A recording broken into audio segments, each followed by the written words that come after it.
یہ اہل بیت مطہر کے گھر کا آنگن ہے، وفا کے پھول اور کلیوں سے مہکا گلشن ہے۔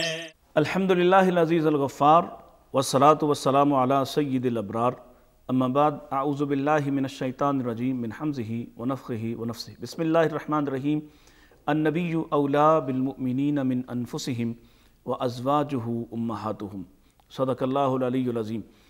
ناظرین کرام، پروگرام امہات المومنین کے ساتھ آپ کا میزبان ڈاکٹر مطیع اللہ باجوہ آپ کی خدمت میں حاضر ہے۔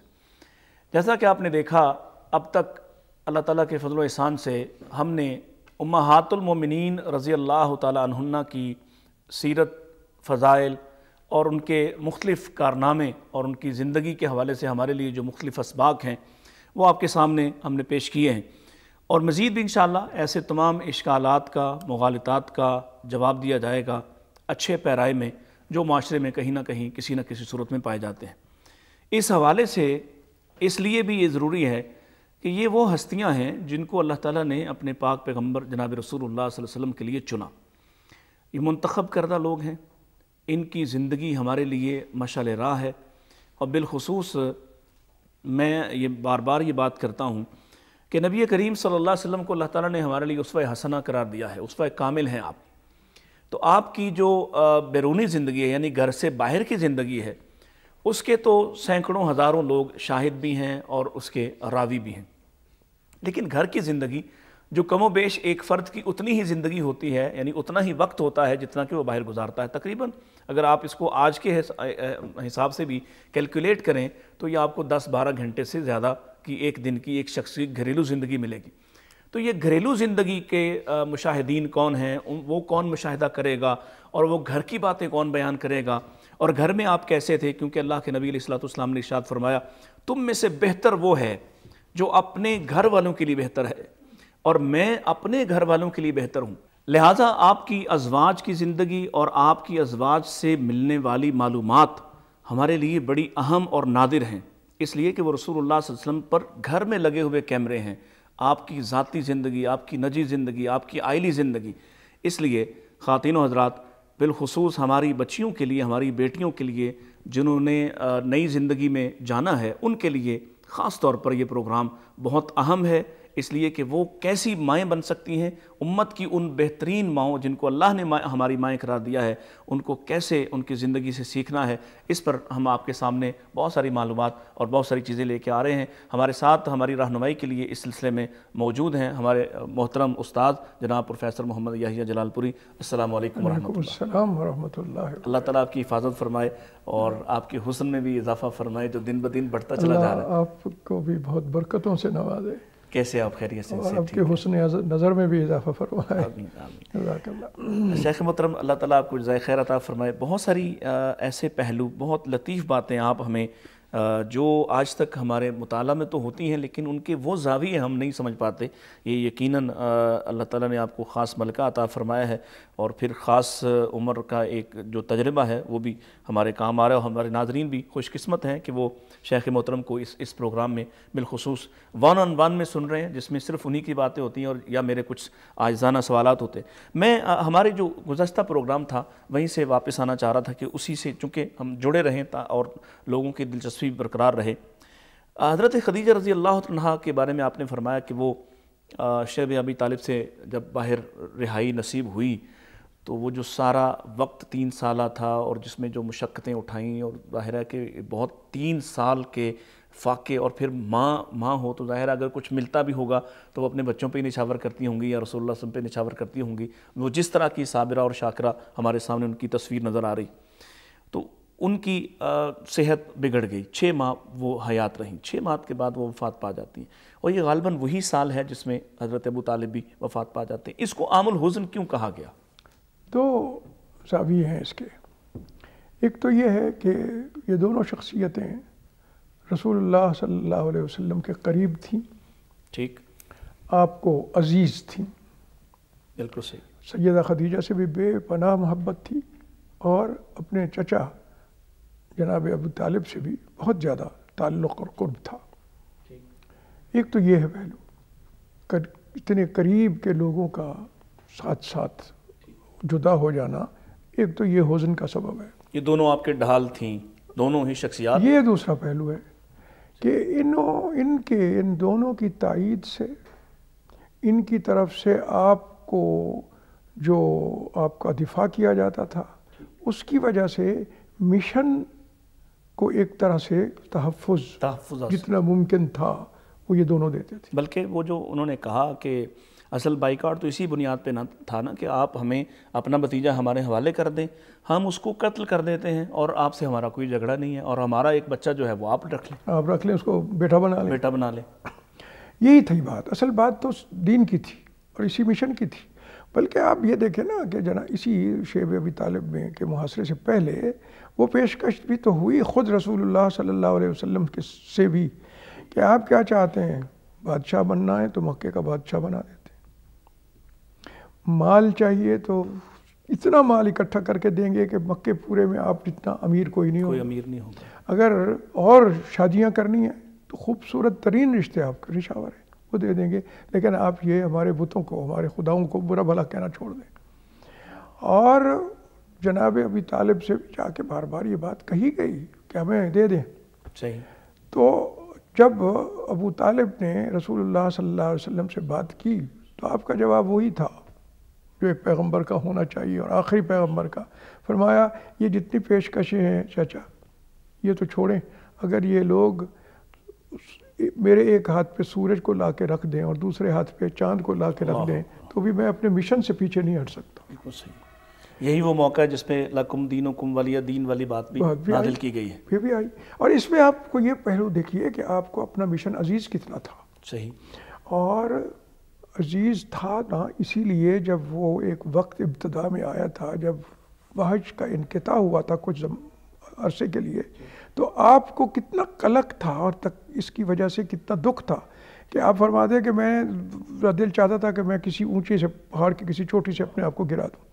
تو اس مشن میں ایک جو اس کے ساتھ وابستگی ہے وہ بھی اللہ کا خاص عطیہ ہے، وہ اللہ کے رسول صلی اللہ علیہ وسلم کو اپنے مشن کے ساتھ ہی ہے، اپنے کبھی کسی چیز کی پرواہ نہیں کی اس کے لیے۔ سبحان اللہ۔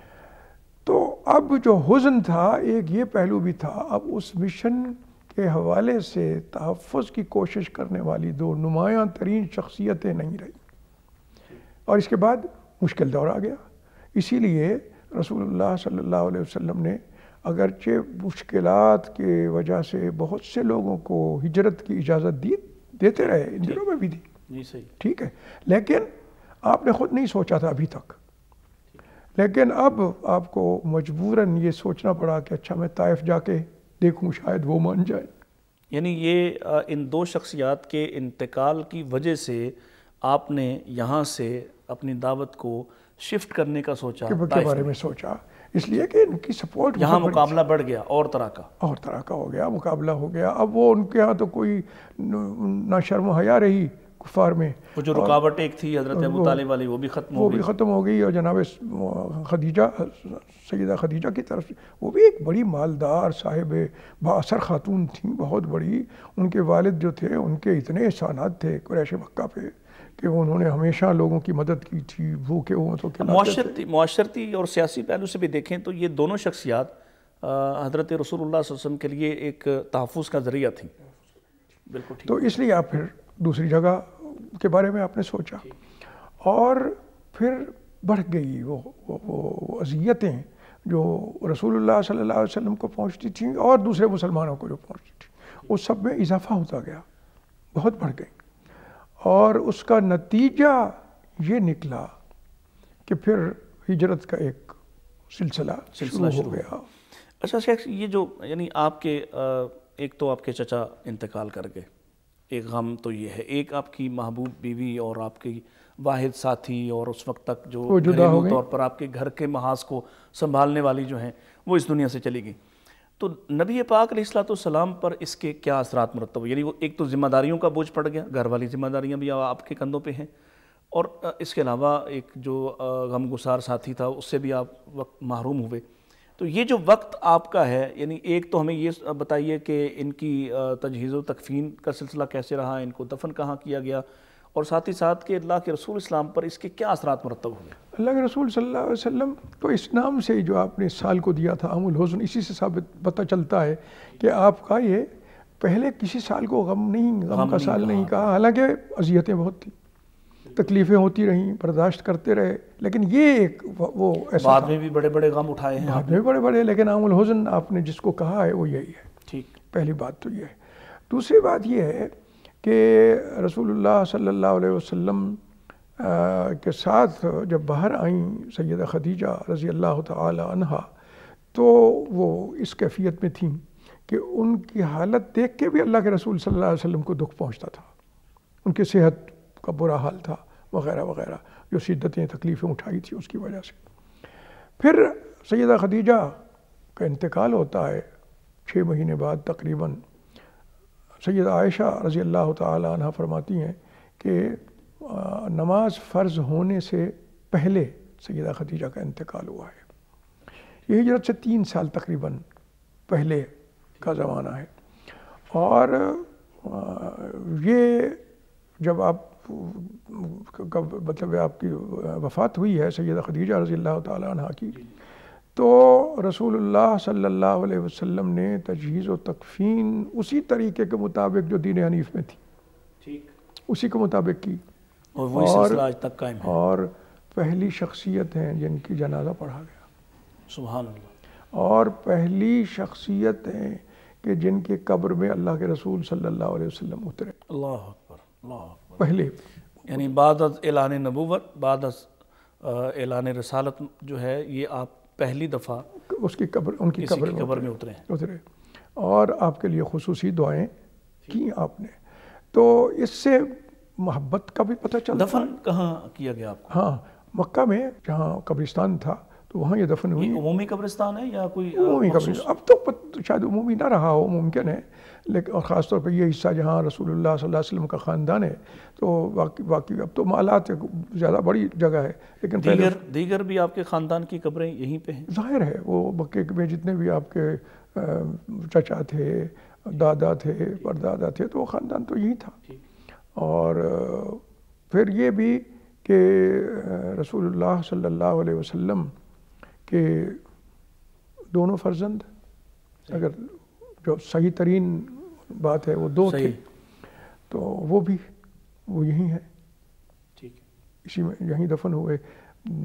بعد میں حضرت ابراہیم وہ مدینہ میں دفن ہوئے۔ ٹھیک ہو گیا۔ اچھا یہ بتائیے کہ یہ جو یعنی آپ کی زندگی میں تو 2 بیٹیوں کی شادی ہو گئی، جو حالات ہمارے سامنے ہیں، ایک تو حضرت زینب جن کی شادی ان کے بھتیجے یا بھانجا زیادہ صحیح رشتہ ہے یا بھتیجا صحیح رشتہ ہے؟ بھتیجا نہیں، بھانجا ہے، ابو العاص بن ربیع ہیں۔ ہاں، اور ان کی والدہ جو تھیں وہ سگی ہمشیرہ تھیں سیدہ خدیجہ رضی اللہ تعالیٰ عنہ۔ تو ایک بیٹی تو حضرت ابو العاص کے نکاح میں تھیں، جو اس وقت مکہ میں ہی موجود تھیں، اور بعد میں بھی 2 بیٹیاں کی شادی ہوئی تھی، شادی نہیں نکاح ہوا تھا۔ ٹھیک، عتبہ بن ابی لہب اور عتیبہ بن ابی لہب سے، ٹھیک ہے، سیدہ رقیہ اور سیدہ ام کلثوم، صحیح، ان کا نکاح ہوا تھا۔ تو جب رسول اللہ صلی اللہ علیہ وسلم نے مشن کا کم سنی میں نکاح ہوا ہے، کم سنی میں نکاح، رخصتی کی نوبت نہیں آئی تھی، الحمدللہ۔ تو جب رسول اللہ صلی اللہ علیہ وسلم کا مشن سامنے آیا اور اس پہ آپ ڈٹ گئے، تو یہ تجویز بعض روایتوں میں ہے اشراف مکہ نے دی ابو لہب کو کہ کوئی فکر فاقہ تو دنیا کا چھوڑا نہیں ہے، مال حضرت خدیجہ کا ان کے پاس موجود ہوتا ہے، رشتے آپ لوگوں نے بیٹیوں کے لے لیے ہیں، تو آپ ان کو کسی مشکل میں ڈالیں نا، ان کی بیٹیوں کو طلاق دیں، ان کے نکاح ختم کریں۔ یہ ان کی طرف سے مشکلات کا آغاز تھا کہ انہوں نے یہ مشکلات۔ میں شیخ محترم ایک چھوٹے سے وقفے کے بعد دوبارہ حاضر ہوتا ہوں۔ ناظرین ایک چھوٹا سا وقفہ لیتے ہیں اور وقفہ کے بعد دوبارہ آپ کی خدمت میں حاضر ہوتے ہیں، ہمارے ساتھ رہیے گا۔ وفا کے پھول اور کلیوں سے مہکا گلشن ہے، وفا کے پھول اور کلیوں سے مہکا گلشن ہے۔ السلام علیکم ورحمۃ اللہ وبرکاتہ۔ ناظرین کرام، وقفے کے بعد دوبارہ آپ کی خدمت میں حاضر ہیں۔ پروگرام آپ دیکھ رہے ہیں امہات المومنین، اور وقفے پہ جانے سے پہلے بات ہو رہی تھی کہ انہوں نے اپنے تئیں پہلی مشکل میں ڈالا نبی پاک صلی اللہ علیہ وسلم کو کہ آپ کی دو بیٹیاں جن کا کمسنی میں نکاح ابو لہب کے بیٹوں سے ہوا ہے ان کو طلاق دلوائی گئی. جی شیخ. ہاں مشکلات اور بھی تھیں، استہزاء بھی تھا، تکذیب بھی تھی، سب کچھ تھا، لیکن یہ یہ ایک الگ نوعیت کی اور زیادہ بڑی نجی اس میں مشکل ڈالی انہوں نے. اور ابو لہب نے یہی کہا دونوں سے، عتبہ اور عتیبہ سے، کہ اب میرا تمہارا تعلق ختم ہو جائے گا، ان کو طلاق دو. تو اپنے خیال میں تو انہوں نے بڑی اذیت پہنچانے کی کوشش کی رسول اللہ صلی اللہ علیہ وسلم کو، لیکن اللہ کی طرف سے یہ انعام تھا کہ لہبی گھرانے سے آپ کا کوئی سلسلہ واپس نہیں رہنا چاہیے، وابستہ نہیں رہا. اور پھر اس کے بعد آپ اگر غور کر کے دیکھیں تو یہ دونوں کس کے عقد میں آئیں، وہ بھی کیا شخصیت تھے اور کیسا ساتھ نبھایا انہوں نے، اور کس طرح کی خوبصورت زندگی دی انہوں نے رسول اللہ صلی اللہ علیہ وسلم کی ان دونوں بیٹیوں کو. ایک بیٹی کی شادی حضرت خدیجہ رضی اللہ تعالیٰ عنہا خود کر کے گئیں حضرت عثمان کے ساتھ، بلکہ حضرت رقیہ کی، حضرت زینب کی تو پہلے کر دی، وہ پہلے کر دی. اس کے بعد ان کی شادی رقیہ کی وہ شادی آپ کر کے گئیں، بلکہ اپنے ہاتھوں سے ان کو ہجرت کے لیے بھی بھیجا اور وہ پھر واپس وہاں سے آئے. اچھا ٹھیک. اچھا یہ جو ہجرت تھی شیخ، یہ حضرت رقیہ اور حضرت عثمان رضی اللہ تعالیٰ عنہ کی یہ جو ہجرت حبشہ اولا جس کو ہم کہتے ہیں اسی میں گئے، پھر یہ واپس آئے ہیں یا وہیں رہے ہیں؟ نہیں آئے. بعض روایت میں تو یہ ہے کہ صاحب الہجرتین ہیں حضرت عثمان، 2 دفعہ کی ہے، لیکن ایک بھی ہو اگر تو وہ آئے ہیں اور پھر یہاں وہی تکلیفیں اور وہی اذیتیں. اور وہاں سے اگر وہاں رہے ہوں تو وہاں سے پھر دوسری ہجرت تو مدینہ کی طرف بنتی ہے. وہاں سے نہیں، وہ مکہ واپس آئے ہیں اور اس کے بعد دونوں نے پھر ہجرت کی ہے. ٹھیک ہو گیا. اچھا 2 بیٹیاں آپ کی چھوٹی تھیں جب آپ وفات پائیں، آپ ایک تو حضرت ام کلثوم اور دوسری سیدہ فاطمہ الزہرا رضی اللہ عنہا. ابھی یہ ان کی عمروں کا کوئی تعین ہمارے ہاں ہو سکتا ہے؟ دیکھیے سب سے پہلی اولاد تو سیدہ زینب ہے. ان کے بعد بہت سی روایات یہ بتاتی ہیں کہ جناب قاسم ہیں، پھر اس کے بعد بیٹیاں ہیں، اور جناب عبداللہ سب سے چھوٹے ہیں، وہ سب سے آخر میں ہیں، اور جلدی انتقال بھی ہو گیا ان کا. انہی کا لقب بھی طاہر اور طیب. اگرچہ بہت سے لوگوں نے 4 گنوائے ہیں، لیکن یہ زیادہ ترجیح اسی روایت کو ہے کہ 2 تھے، اور وہ طاہر ان کا تھا لقب اور طیب ان کا تھا. اور یہ جو ہیں بعض روایت میں یہ بھی ہے کہ جناب عبداللہ جو ہیں وہ بعثت کے بعد پیدا ہوئے ہیں. اور آخری بیٹیوں میں سے سیدہ فاطمہ کی ولادت اسی سال ہوئی ہے جس سال قریش بیت اللہ کی تعمیر نو کر رہے تھے، اور انہوں نے رسول اللہ صلی اللہ علیہ وسلم کو حکم کے طور پہ نہ صرف قبول کیا بلکہ آپ کے فیصلے پہ سب کا اطمینان ہوا حجر اسود کی تنصیب کے حوالے سے. تو یہ آپ کی وہ ہے. اور حضرت عبداللہ آپ کے جو فرزند ہیں وہ بعثت کے بعد پیدا ہوئے، وہ سیدہ فاطمہ کے بھی بعد پیدا ہوئے. اور انہی کا لقب طاہر، اور وہ بھی بالکل بچپن میں ہی انتقال فرما گئے. ٹھیک ہو گیا. اب جو سب سے بڑی بیٹی ہیں آپ کی سیدہ خدیجہ رضی اللہ عنہا کی، یعنی سیدہ زینب، وہ ہم چونکہ آخر پہ یہ جاننا چاہ رہے ہیں کہ اولاد کا سلسلہ کیا رہا، ان کو جو ہے ان کی شادیاں کہاں ہوئیں، ان سے اولاد کتنی ہوئی، تاکہ جو آپ کی شخصیت کا مکمل تعارف ہے، یعنی آپ کی جو نواسیاں ہیں، نواسے ہیں، ان کا پورا تعارف بھی مختصراً جیسے ہمارے ہاں ایک ترتیب ہے. تو سیدہ زینب کی شادی جو ہے وہ سب سے پہلے کی گئی، اور وہ آپ کے بھانجے سے، سیدہ خدیجہ کے بھانجے ابو العاص بن ربیع سے ہوئی. تو اس پر آپ ہماری رہنمائی فرمائیے. وہ بھانجے تھے سیدہ خدیجہ کے، اور بہت ہی انہی کی طرف سے رشتہ آیا تھا جسے رسول اللہ صلی اللہ علیہ وسلم اور سیدہ خدیجہ دونوں نے قبول کیا. اور اکثر جو روایات ہیں ان کے مطابق سیدہ زینب کی ولادت جو ہے وہ بعثت سے کافی پہلے کی ہے، پہلی اولاد ہے. تو وہ اس وقت جوان تھی تو ان کی شادی ہوئی. ایسا کوئی اختلاف ہے کہ حضرت قاسم جو آپ کے پہلے بیٹے ہیں، بڑے بیٹے ہیں، اور سیدہ زینب، ان میں کوئی یعنی پہلے کون پیدا ہوا، ایسی کوئی وضاحت کے ساتھ بات موجود ہے؟ اگرچہ روایات تو تاریخی ہیں اور وہ کئی طرح کی ہیں، صحیح. لیکن جو ترجیح جس بات کو ہے وہ یہی ہے کہ سب سے پہلی اولاد سیدہ زینب ہے، اس کے بعد قاسم ہے، سیدنا قاسم ہے. ٹھیک ہو.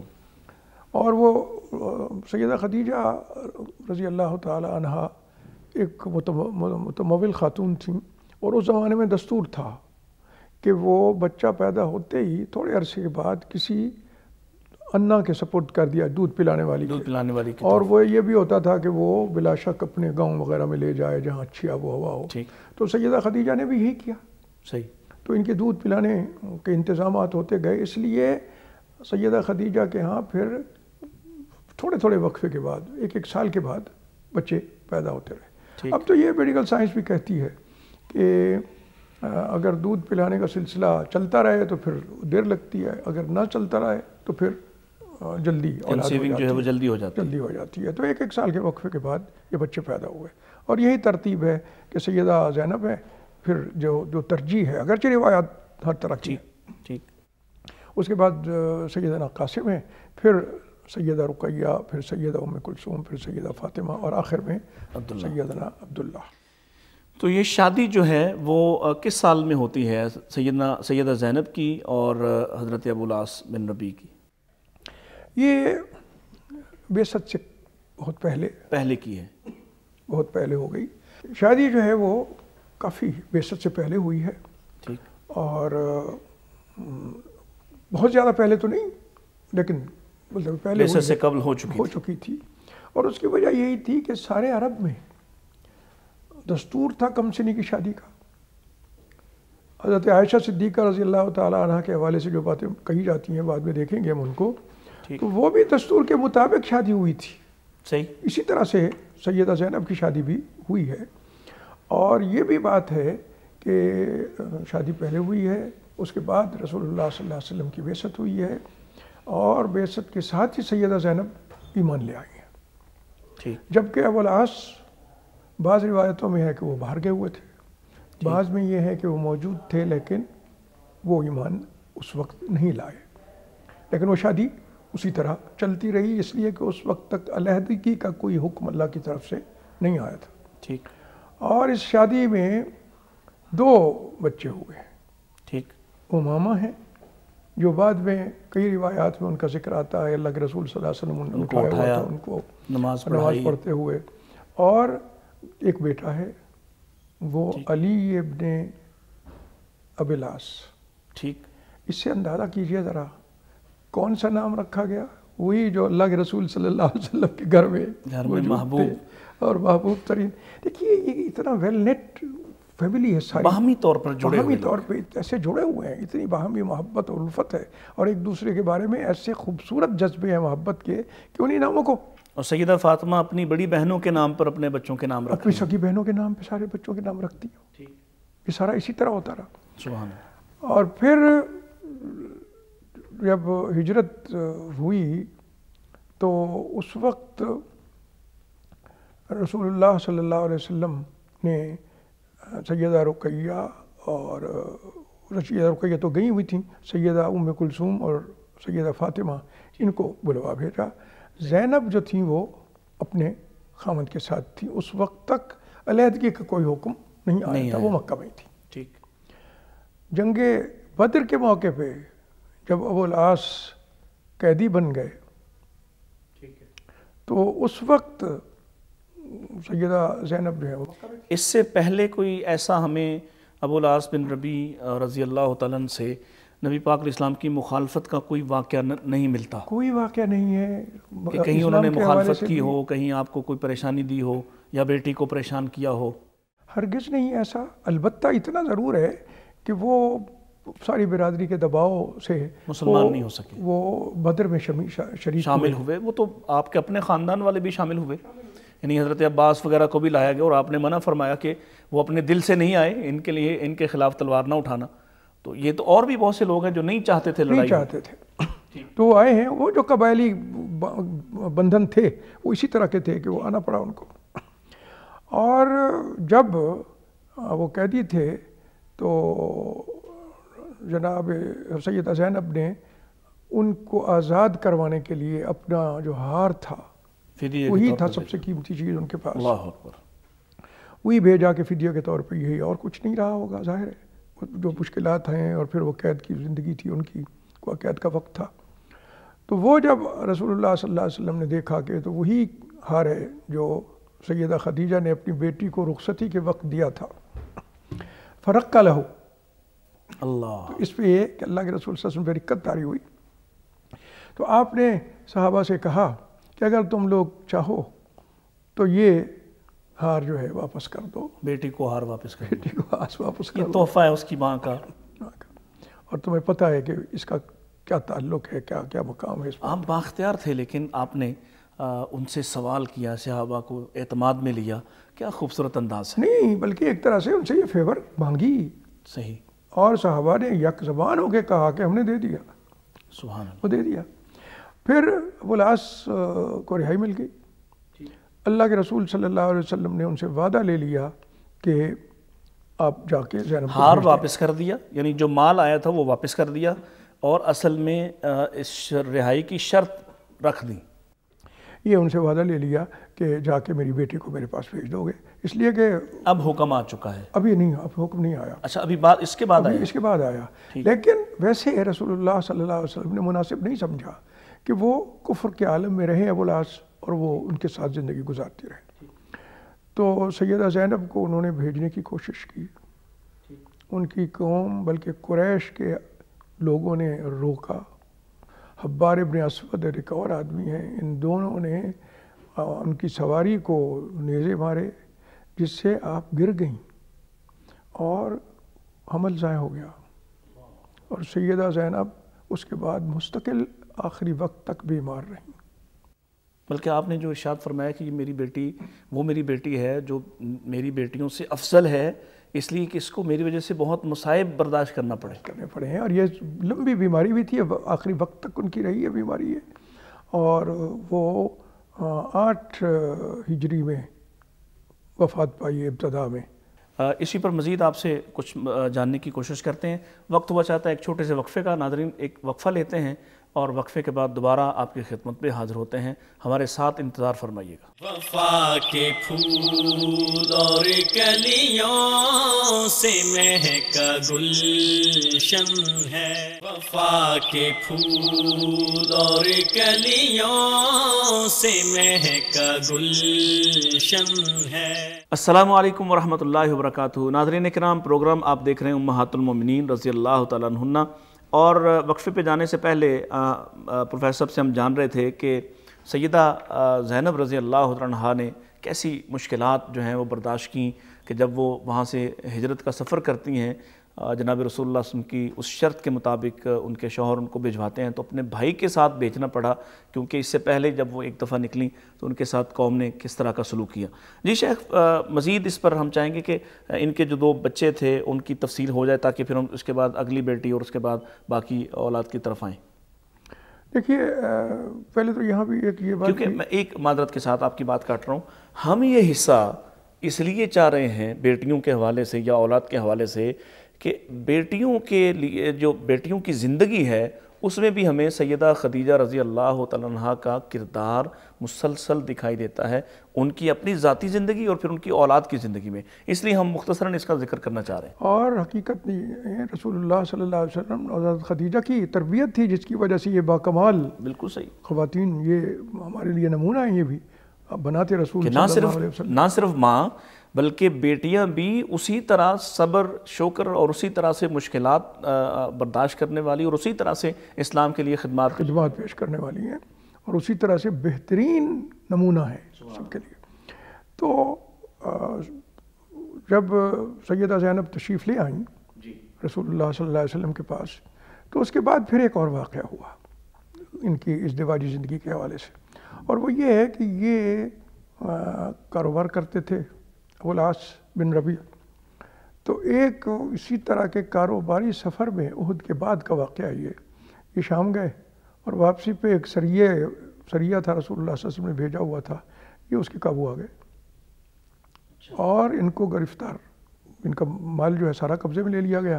2 روایتیں ہیں، بعض لوگ کہتے ہیں کہ ان کو لے کے آئے مدینہ، بعض کہتے ہیں کہ وہ بچ گئے لیکن خود مدینہ آئے، گرفتاری سے بچ گئے لیکن مدینہ تشریف لے آئے، اور وہ آئے تو انہوں نے سیدہ زینب کے ہاں گئے، آپ پہنچے، ظاہر ہے وہیں جانا، بلکہ میں نے پڑھا ہے کہ وہ رات کا کوئی وقت تھا تو آ کے دستک دی اور چھپنے کے لیے انہی کے گھر پہ، ان کے گھر میں آئے تو سیدہ زینب نے ان کو پناہ بھی دی اس وقت چھپ کے، لیکن صرف یہ نہیں بلکہ انہوں نے یہ کہا سیدہ زینب سے کہ آپ مجھے پناہ دیں، باقاعدہ جیسے رسم تھی پناہ دینے کی، اور انہوں نے پناہ دی، اعلان کیا پناہ دینے کا، اور انہوں نے رسول اللہ صلی اللہ علیہ وسلم صبح کی نماز پڑھا رہے تھے یا ابھی فارغ ہوئے تھے کہ سیدہ زینب نے رسول اللہ صلی اللہ علیہ وسلم کے دروازے سے ہی اس کو کھول کے آواز دی کہ مسلمانوں میں نے ابو العاص کو پناہ دی ہے۔ یہ تعلق دونوں کا اس طرح سا تھا، اور وفاداری دیکھیں، سیدہ زینب کی وفاداری دیکھیے، اور دونوں کی محبت کہ اگرچہ وہ اب شوہر تو نہیں لیکن بچوں کے باپ تو ہیں، شوہر مطلب ساتھ نہیں رہتے، ہاں۔ اچھا، بعض لوگ یہاں یہ کہتے ہیں کہ یہ دوبارہ سے چونکہ نکاح ختم ہو گیا، وہ جو حکم تھا اس حوالے سے، وہ حکم آیا ہی بعد میں ہے، ٹھیک، وہ ابو العاص کی جو ہے نا اسلام لانے کے بعد اور واپس آ جانے کے بعد آیا، یعنی یہ شوہر کی حیثیت سے ہی آ کے ان کے ہاں پناہ گزین ہوئے، لیکن ظاہر ہے کہ قرب تو نہیں، لیکن یہ ہوا تو انہوں نے جب یہ کہا تو رسول اللہ صلی اللہ علیہ وسلم نے صحابہ سے کہا کہ مجھے اس کا علم نہیں ہے، لیکن ہم میں سے کوئی بھی ایک مسلمان مرد عورت کوئی بھی پناہ دے سکتا ہے یا دے سکتی ہے، اور ہم اس کا احترام کیا جائے گا، یہ ایک مسلمان کا مقام ہے، ایک مسلمان کی پناہ، چاہے وہ میری بیٹی ہے چاہے کوئی اور ہو، اس کی پناہ کو، ادنا ترین بھی ہوگا، اس کی امان کو تسلیم کیا جائے گا، تو اس کو تسلیم کیا جائے گا، ٹھیک۔ پھر جناب ابو العاص نے دوسرا مطالبہ بھی کیا کہ وہ جو مال تھا ان کے ساتھ جس کی تجارت کر کے اور مال نیا خرید کے لا رہے تھے، تو اس میں تو زیادہ تر مکے والوں کا تھا، وہ مزاربت کا جو طریقہ تھا اس کے مطابق تھا، اور یہ بہت امین تھے، یہ بھی اسی خاندان سے، سبحان اللہ، سیدہ خدیجہ کے خاندان سے، ان کے بھانجے، تو انہوں نے پھر کہا سیدہ زینب سے کہ اپنے والد سے بات کریں، میرا مال بھی لوٹا دیا جائے۔ اللہ اکبر۔ تو رسول اللہ صلی اللہ علیہ وآلہ وسلم نے اس موقع پہ صحابہ سے یہ کہا کہ یہ مال اگر تم چاہو تو لوٹا دو، اور فیصلہ تمہارا ہوگا، کیونکہ یہ فے ہے، حق تمہارا ہے، لیکن اتنا بات کافی تھی اللہ کے رسول صلی اللہ علیہ وسلم کی کہ تم چاہو تو لوٹا دو۔ مزاج شناس صحابہ تھے، اور اللہ کے رسول صلی اللہ علیہ وسلم کیا چاہتے ہیں کس بات سے وہ زیادہ رسول اللہ صلی اللہ علیہ وسلم پر جانے قربان کرنے والے تھے، مال کی کیا حیثیت ہے، مال کی کیا وہ بھی ان کا تھا، تو یہ بھی ایک دانائی والا قدم تھا ابو العاص کی طرف سے، انہوں نے وہ مال واپس کر دیا، بلکہ روایات میں یہ ہے، تاریخی روایات میں، کہ کوئی ادنا سے ادنا چیز، رسی کا ٹکڑا بھی نہیں چھوڑا، سب کچھ لا کے دے دیا، ادنا سے ادنا چیز بھی، وہ سارا مال لے کے گئے، وہ ٹھان چکے تھے کہ اب میں نے کیا کرنا ہے، انہوں نے جا کے وہ سارا وہاں جن کا تھا ان کو لوٹا دیا، جن کی لین دین تھا وہ سارا مکمل کر دیا، اس کے بعد انہوں نے اعلان عام کیا کہ بھائی مکے کے لوگوں، کوئی اگر کسی کا کوئی مطالبہ میرے ذمہ ہے، کوئی قرضہ ہو، کوئی مطالبہ ہو، کسی کا میں نے کچھ دینا ہو تو وہ لے لے، تو وہ سب نے کہا کہ نہیں تم امین ہو اور سب کچھ تم نے لوٹا دیا ہے، تو کہنے لگے میں اسی کے انتظار میں تھا کہ سب کچھ تمہارا تم کو پہنچ جائے، لوٹا دیا جائے، اسی لیے میں رکا ہوا تھا، اسلام کا اعلان نہیں کر رہا تھا کہ کہیں تم یہ نہ سمجھو کہ یہ ہمارا مال کھانے کے لیے اسلام۔ دوسری بھی ایک پہلو تھا اس میں دانائی کا، اور وہ یہ ہے کہ اگر وہ پہلے اسلام کا اعلان کر دیتے نا مال لوٹانے سے، اور ان سے یہ بات اگلوانے سے کہ ہاں سب کچھ آ گیا، پہلے کرتے تو جھوٹ بھی بولا جاتا، بولتے الزام لگاتے، یہ بھی تھا، تو بڑے دانا ہے وہ، تو اس کے بعد وہ انہوں نے اعلان کر دیا وہیں، اور مدینہ آ گئے، اور رسول اللہ صلی اللہ علیہ وسلم نے صحیح ترین روایات کے مطابق اسی پہلے نکاح پہ ہی ان دونوں کو دوبارہ میاں بیوی کی حیثیت سے، بالکل صحیح، تو اس کے بعد ان کی زندگی میں ہی، جناب ابو العاص کی زندگی میں ہی، ان کے جو بیٹے تھے علی، ہاں، یہ بعد میں بھی رہے ہیں، ٹھیک، اپنی والدہ کے بعد بھی 8 کے ہجری کے پہلے مہینے میں، محرم میں، سیدہ زینب کا انتقال ہوتا ہے، ٹھیک، علی اور امامہ دونوں زندہ رہے، بعض روایتوں میں معلوم نہیں وہ کتنی مضبوط ہیں، یہ بھی ہے کہ فتح کے مکہ کے موقع پہ رسول اللہ صلی اللہ علیہ وسلم نے اپنے پیچھے علی ابن ابی العاص کو بٹھایا، وہ علی ابن ابی العاص ہیں، ابی العاص ہیں جن کو بٹھایا ہوا تھا، بعض روایات میں یہ بھی آتا ہے۔ تو امامہ کے حوالے سے روایتیں آتی ہیں کہ جس میں پتہ چلتا ہے کہ اللہ کے رسول صلی اللہ علیہ وسلم بڑا شاندار تعلق نظر آتا ہے نواسی کے ساتھ. پھر اس کے بعد سیدہ فاطمہ کا بھی تعلق ہے. بالکل صحیح. بلکہ یہ جو حضرت امامہ کی بات ہے اس پر تو بڑی شاندار تنقیحات لوگوں نے کی کہ لوگ وہاں بیٹیوں سے نفرت کرتے تھے اور رسول اللہ صلی اللہ علیہ وسلم اپنی نواسی کو اٹھائے امام کائنات پوری امت کی امامت اصل میں کروا رہے ہیں. اور کیا شاندار تعلق تھا. اور سیدہ زینب سے سب سے چھوٹی بہن سیدہ فاطمہ کی محبت دیکھیے نا کہ جب انتقال ہونے لگا تو حضرت علی سے کہا کہ اگر میرے بعد شادی کرنی ہو تو امامہ سے کرنا. اس سے پہلے شادی جو ہے وہ کرنا چاہیے تو اس پر تھوڑی ناراضی کا اظہار بھی کیا تھا، لیکن اب خود جاتے ہوئے وصیت کی ہے کہ میرے بعد شادی کرنا تو امامہ سے کرنا. اچھا شیخ، یہ تو پہلی بڑی بیٹی کا تذکرہ تھا جو ہم نے مکمل کر لیا. دوسری دو بیٹیوں کا یکے بعد دیگر نکاح سیدنا عثمان رضی اللہ عنہ سے ہوتا ہے. تو کیا سیدنا عثمان کا بھی کوئی خاندانی تعلق تھا حضرت خدیجہ کے ساتھ؟ کوئی رشتہ داری پہلے سے تھی یا پہلی دفعہ ان کی شرافت و نجابت کو دیکھتے ہوئے انہوں نے فیصلہ کیا ہے؟ ایسا لگتا ہے کہ رسول اللہ صلی اللہ علیہ وسلم کا انتخاب تھے جناب عثمان. رسول اللہ صلی اللہ علیہ وسلم اکیلے تو نہیں منتخب کر سکتے تھے، لیکن تجویز غالباً آپ کی طرف سے. اس کی وجہ یہ ہے کہ جو بالکل چند لوگ ابتدا میں مسلمان ہوئے ہیں ان میں سیدنا عثمان تھے. بنو امیہ مخالف رہے آپ کے، لیکن بنو امیہ میں سے ایک خوبصورت نوجوان اور سلیم الفطرت انسان اور غنی اور تاجر وہ اس نے اسلام قبول کر لیا اور اسے سارے خطرے فیس کیے. بالکل صحیح. پھر دیکھے جب شادی ہو گئی سیدہ رقیہ سے حضرت عثمان رضی اللہ تعالیٰ عنہ کی، تو پھر اتنی اپنے خاندان کی طرف سے وہ اذیتیں دی گئیں کہ یہ دونوں ہجرت کرنے پر مجبور ہو گئے. اور سیدہ رقیہ سے سیدنا عثمان کو اللہ تعالیٰ نے ایک بیٹا دیا، عبداللہ اس کا نام تھا، اور انہی کے نام پہ کنیت رہی ہے ہمیشہ حضرت عثمان کی، ابو عبداللہ عثمان. ٹھیک وہی ہے. تو یہ دونوں گئے وہاں، تکلیفیں بھی سہیں، سب کچھ کیا. پھر جب سنا کہ حضرت حمزہ کا اسلام اور اس کے بعد حضرت عمر کا اسلام، تو اس طرح کی خبریں پہنچیں جن سے انہیں امید ہو گئی کہ اب شاید ہمیں تکلیفیں نہیں اٹھانی پڑیں گی. لیکن جب واپس آئے تو پہلے سے زیادہ تھی. کوئی ایک واقعہ بھی کوئی مشہور ہوا تھا نا کہ شاید مکہ والوں نے کوئی سجدہ کر دیا ہے، اور اس طرح کا واقعہ بھی ہوا. وہ بھی ہوا تھا کہ مسلمان ہو گئے. ہاں، ابن ہشام نے ذکر کیا ہے اس کا بھی کہ انہوں نے کیا. جو یہ بتانا مقصود ہے، اس سے ظاہر کرنا مقصود تھا کہ قرآن مجید جو ہے وہ اتنی سچی کتاب ہے اور وہ اللہ کا کلام ہے چونکہ، تو اس میں اتنی وہ تھی کشش تھی کہ وہ لوگ بھی اسلام نہ لانے کے باوجود بھی سجدے کا حکم آیا تو سجدے میں. اور یہ بات پھیل گئی اور اس سے ہی واپس ہاں یہ بھی ایک بات تھی جس کی وجہ سے یہ بھی بات پھیلی اور جس کی وجہ سے لوگ واپس آئے. یہ 11 تھے پہلے جو لوگ گئے ہیں، وہ 11 تھے یا 13 تھے، دونوں روایتیں ہیں. تو اس میں سیدہ رقیہ بھی تھیں. ٹھیک ہے. مرد زیادہ تھے، 9 تھے یا 7 تھے، اور وہ سیدہ رقیہ بھی تھیں اور خواتین تھیں. تو یہ واپس آئے ہیں اور واپس آ کے پہلے سے زیادہ اذیتوں میں سے اور مشکلات اور پہلے سے زیادہ تکلیفیں اپنے خاندان کی طرف سے بھی. تو اس لیے سب سے بڑا مقابلہ ہی بنو امیہ سے تھا. بنو امیہ سے تھا. تو وہ اپنے اندر کیسے برداشت کر سکتے تھے کسی کو. تو اس لیے پھر سیدنا عثمان نے اس کے بعد جو ابتدائی طور پہ ہجرت کر کے گئے مدینہ، ان میں سیدنا عثمان اور اچھا انہوں نے وہ دوسری ہجرت حبشہ نہیں کی. بعض روایت میں ہے کہ 2 کی. بعض کہتے ہیں کہ 2 ہجرتوں سے مراد ایک حبشہ کی ہے اور ایک مدینہ کی ہے. صاحب الہجرتین، وہ ذو النورین بھی ہیں اور صاحب الہجرتین بھی ہیں. اچھا اس کے بعد یہ جو ان کے ہاں اولاد پیدا ہوئی اور پھر یہ مدینہ تشریف لے آئے اپنی پہلی بیوی یعنی حضرت رقیہ رضی اللہ عنہا کے ساتھ.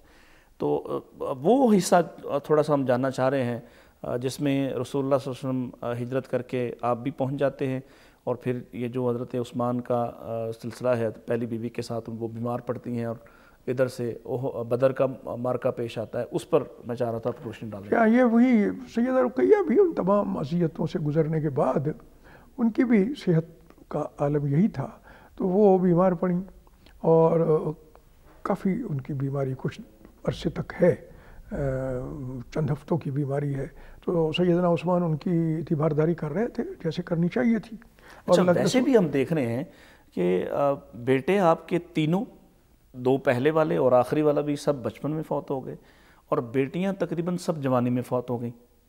یہ ایک عجیب اتفاق ہے کہ حضرت زینب بھی وفات پا جاتی ہیں، حضرت فاطمہ بھی آپ کے بعد وفات پا جاتی ہیں۔ گویا آپ کی ساری اولاد جو ہے وہ بچپن میں بیٹے اور جوانی میں بیٹیاں رخصت ہوئیں، اور سیدہ فاطمہ اگرچہ آپ کی وفات کے وقت زندہ تھیں لیکن آپ کو معلوم تھا کہ قریب عبر ساتہ ملیں گی۔ بالکل صحیح، وہ آپ نے سنائی تھی میں۔ تو سیدہ عثمان جو ہیں وہ بہت اچھے طریقے سے تیمارداری کر رہے تھے۔ پھر اعلان ہوا جب بدر کے لیے، جہاد کے لیے، تو سیدنا عثمان نے چاہا کہ میں جاؤں، لیکن رسول اللہ صلی اللہ علیہ وآلہ وسلم نے ان سے کہا کہ نہیں، اب یہیں رکیں اور رقیہ کی تیمارداری کریں۔ اور یہ بات رسول اللہ صلی اللہ علیہ وسلم کے رحمت للعالمین کی ہونے کی دلیل ہے کہ جہاد کی ضرورت شدید ہوتی ہے لوگوں کی۔ اس وقت بہت تھوڑے تھے مسلمان، لیکن آپ نے بیوی کی تیمارداری کے لیے عثمان کو روکا، اور یہی اب حکم ہے اللہ کا، یہی دین ہے۔ اور ایک نوجوان آیا، اور جو نوجوان آ کے کہتا تھا کہ جی میں نے آپ کے ساتھ جہاد کی اذن عام ہے، نفیر عام ہے، تو میں شامل ہونا چاہتا ہوں، تو آپ اس سے پوچھتے تھے کہ تمہارے گھر میں کون ہے؟ ٹھیک۔ اور وہ ایک نوجوان، اس کا واقعہ بھی یاد کریں آپ، وہ آیا تو اس نے کہا کہ میرے ماں باپ ہیں۔ فرمایا کوئی اور بیٹا ہے؟ کہا نہیں۔ تو فرمایا تم نہ جاؤ، ففیہما فجاہد، یہ سب کے لیے تھا، ففیہما فجاہد۔ میں اس لیے بیان کر رہا ہوں کہ یہ نہ سمجھیں کہ اللہ کے رسول صلی اللہ علیہ وسلم نے اپنی بیٹی کے لیے یہ کیا۔ یہ عمومی اصول تھا کہ جس کو کوئی دیکھنے والا نہیں اس کی دیکھ بھال کرنا ضروری ہے۔ دیکھ بھال کرنے والا جو ہے، یہ پہلا ہے۔ اور ففیہما فجاہد کے الفاظ بھی وہی ہیں کہ تم دیکھ بھال اپنے ماں باپ کی کر رہے ہوگے لیکن جہاد میں شریک ہو رہے ہو، جہاد ہوگا، ففیہما فجاہد۔ یہ خصوصی کوئی آپ نے اپنی بیٹی کے لیے نہیں کہا، یہ عمومی اصول ہے۔ اچھا، ان کی وفات جو ہے وہ بدر پہ ہو جاتی ہے، مارکہ بدر کے جو ہے وقت ہو جاتی ہے، اور پھر اس بدر کے مارکہ کے بعد آپ ان کو اپنی دوسری بیٹی کا کچھ وقفے کے بعد پھر آپ نے سیدہ ام کلثوم کی شادی کر دی حضرت عثمان۔ یہ شادی کتنا عرصہ تقریباً چلی؟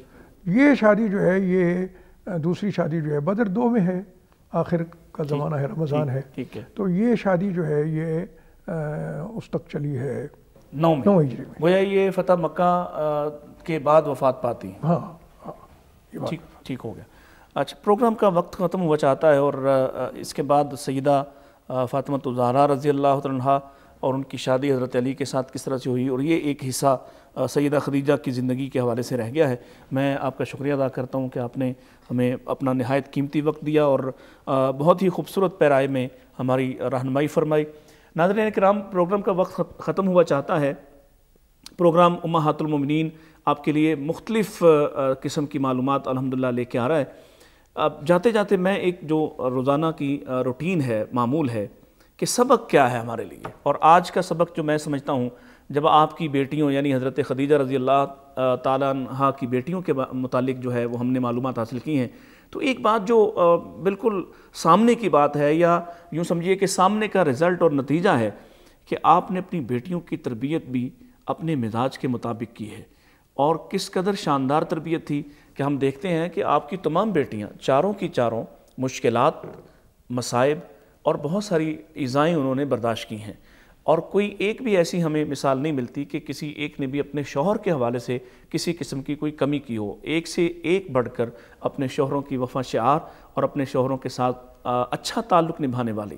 ہمارے لیے بھی یہی پیغام ہے کہ ہم اپنی بیٹیوں کی تربیت اس طرح سے کریں جیسے سیدہ خدیجہ رضی اللہ تعالیٰ عنہا نے اپنی بیٹیوں سیدہ زینب، سیدہ رقیہ، سیدہ ام کلثوم اور سیدہ فاطمہ الزہرا رضی اللہ عنہن کی ایسی تربیت کریں گے تو پھر میرے اور آپ کا یہ جو آخری سفر ہے اور جو آخرت ہے وہ انشاءاللہ ہماری بیٹیوں کی وہاں ملاقاتیں آپ کی بیٹیوں سے ہوں گی، اور انشاءاللہ ہمارا مقام اور مرتبہ بھی جو ہے وہ اس لائق ہوگا کہ ہم آپ سے وہاں ملاقات کر سکیں۔ اور جو اللہ تعالیٰ نے قرآن مجید میں فرمایا ہے کہ جو لوگ میرے رسول کی اطاعت کریں گے وہ انبیاء کے ساتھ ہوں گے، وہ صدیقین کے ساتھ ہوں گے، وہ شہداء اور صالحین کے ساتھ ہوں گے۔